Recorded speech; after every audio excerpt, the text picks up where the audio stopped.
नमस्कार मित्रांनो, मैत्रिणींनो. आता आपण स्टडी करूया NTPC ग्रीन. ओके, ह्या शेअर्सची खूप प्रॉमिसिंग शेअर आहे. हा NTPCची सबसिडरी आहे. NTPCची मॅनेजमेंट टॉप क्वालिटी आहे आणि ते जे बोलतात ते नक्कीच करून दाखवतात. आता ह्याची कपॅसिटी आहे 5 gigawatt. Already they have commission. Okay, आणि याची पुढच्या 2030पर्यंत they are targeting 10 times. Okay, मग टिपिकली 60 गीगावॉट टार्गेट करणारे सोलर कॅपॅसिटी फक्त. ओके, आणि हे जे रिझल्ट्स बघितले तुम्ही तर रेव्हेन्यू 2000 कोटी यावर्षी, PBT 667 करोड आणि PAT इज अराउंड 556 करोड्स, म्हणजे 25% PAT आहे.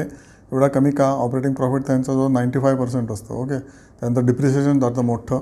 ओके, 2000 कोटी जो सेल झाला तर टिपिकली 700 कोटी डिप्रिसिएशन गेलं, 700 कोटी इंटरेस्ट गेलं, त्याच्यामुळे PBT झाला 600 कोटी आणि नंतर PAT 500 कोटी. तर ऑपरेटिंग प्रॉफिट तुफान आहे. म्हणजे जेवढं तुम्ही रेव्हेन्यू आहे त्याचा ऑलमोस्ट 95% तुमचा काय म्हणायचं ऑपरेटिंग प्रॉफिट आहे. आणि हा त्या पटीमध्ये 10 पटीमध्ये पुढच्या 5 वर्षामध्ये वाढणार आहे. म्हणजे इमॅजिन, आता जर तुम्ही 105 रुपयाला शेअर घेतला NTPC ग्रीन, तर ऑब्व्हियसली हा 10 पट जायची शक्यता आहे पुढच्या 5 वर्षामध्ये. जो NTPC achieves this target of installing 60 gigawatt of solar plants alone. Okay, gross margin ह्याचं आहे टिपिकली किती काय बोलायलाच नको, सगळे मार्जिन्सच टॉप क्लास आहेत. ओके, आणि ह्याच्यामध्ये NTPCचा PE फक्त 13 आहे.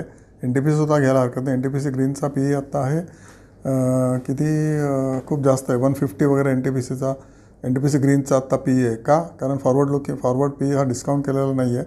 डिस्काउंट केला पुढच्या 5 वर्षाच्या प्रॉफिटला तर आत्ता हा NTPC ग्रीनचा PE फक्त 14 आहे आत्ता. ओके, फॉरवर्ड PE बघितला तर आत्ताचा PE आहे तो प्रचंड तुम्हाला 157 वगैरे आहे. पण 157 का आहे? कारण लोकांना माहिती आहे की हा 5 वर्षामध्ये ह्याचा PE 13 होणार आहे. 5 वर्षांनी स्वस्त होणार आहे because of visibility of the profits, visibility of the performance of NTPC as such and NTPC green. Okay, त्या सगळ्या सोलर कंपन्या फिनॉमिनली प्रॉफिटेबल राहणार आहेत. कारण भारताची एनर्जी नीड तर राहणारच आहे.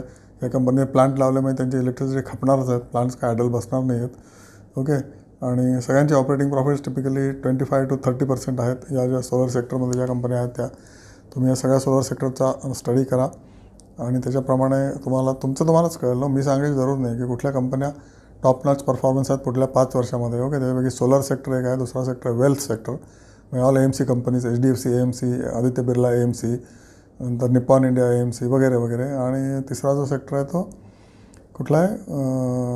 सोलर झाला, वेल्थ झाला, आणि तिसरा सेक्टर मी तुम्हाला ऑलरेडी सांगितलं आहे. तर तुम्ही फाइंड आउट करा, तुम्हाला होमवर्क आहे. सगळ्या वेल्थ सेक्टर आणि हेल्थ सेक्टर आणि ऑब्व्हियसली सोलर सेक्टरला तुफानी चांगले दिवस आहेत. स्टडी करा आणि स्टडीला काय there is no respect for the study. Okay, thank you so much.